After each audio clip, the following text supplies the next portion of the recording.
sommes heureux de vous accueillir ici à Avoca. Gilles va nous dire un petit mot sur ce lieu magnifique dans lequel nous nous trouvons. Et ensuite, nous poursuivrons, je vous déroulerai un peu le programme de la soirée. Donc, Gilles, à toi la parole. Bonjour à tous.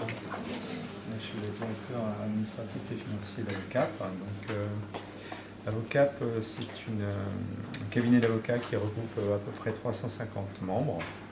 Il a été fondé par M. Lisop en 2006. J'ai pris quelques notes pour ne pas oublier. Et il permet de réunir donc, des avocats afin de mutualiser des coûts qui sont des coûts qui ne sont pas forcément des coûts qui concernent la valeur ajoutée de l'avocat. Ce sont plutôt des coûts administratifs. Il permet aussi de trouver des synergies entre les membres du cabinet. Et ça permet aux avocats, en règle générale, de développer au mieux leur partie business, qui est la partie qui est la plus importante dans leur activité. Alors actuellement, les nouvelles technologies nous imposent de revoir un petit peu les métiers, la façon de faire de l'avocat.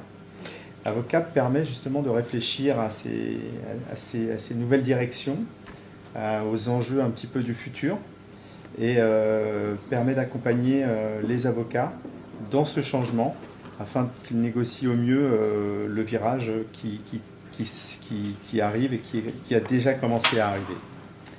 Alors, être membre d'Avocap, c'est avoir accès à un certain nombre de services.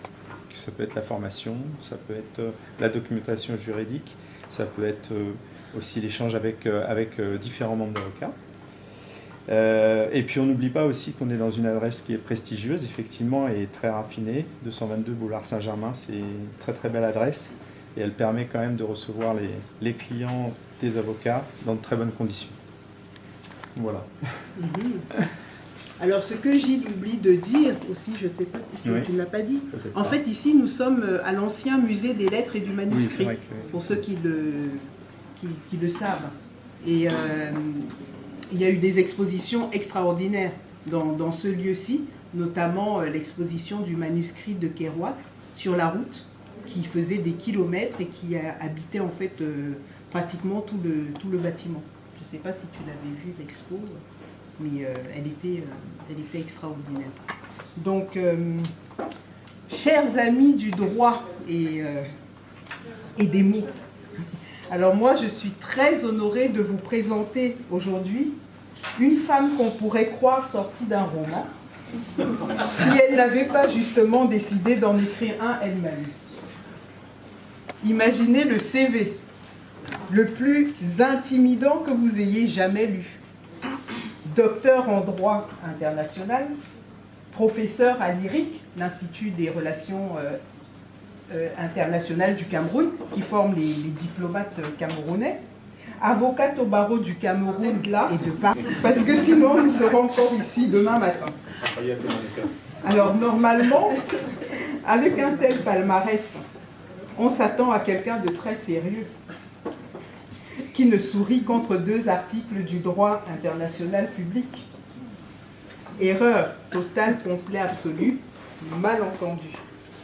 Parce que cette même femme que vous voyez, entre une audience à La Haye et un cours magistral sur le différend de Bakassi, trouve encore le temps de chanter sur les réseaux sociaux. Vous en êtes témoin. Oui, vous avez bien entendu, celle qui a soutenu sa thèse sous la direction du professeur Alain Pellet, excusez du peu, celle qui elle est aussi capable de partager une vidéo légère entre deux dossiers de médiation en Somalie ou au Burundi. On appelle ça, je crois, l'art de ne pas se prendre au sérieux tout en étant prise au sérieux. Revenons un peu en arrière. Koura Félicité Onam Fegu, née à Yaoundé en 1980, dans une famille où, semble-t-il, on apprenait le droit avant de savoir marcher. Son père, le professeur Joseph Oona, que nous connaissons bien, ministre et grande figure du droit public camerounais. Sa mère, Guindo Oumou, consul du Burkina Faso, seule fille au milieu de 7 enfants. Ce qui, je pense, explique largement d'où vient cette capacité redoutable à avoir toujours le dernier mot, que ce soit devant un tribunal ou devant un frère récalcitrant. Elle aurait pu se contenter de plaider, d'arbitrer, d'enseigner, de médier des conflits sur 3 continents. Non, cela suffit largement à remplir normalement une vie, et même 2, mais non. Il fallait aussi écrire, parce qu'apparemment, juger les États ne satisfait pas. Il fallait aussi juger les cœurs humains. Ses faiblesses, ses passions, ses petites lâchetés. Et ça, mes amis, ça ne se plaide pas au palais de justice, ça se raconte. Merci, Félicité. Merci, Félicité, pour ces ouvrages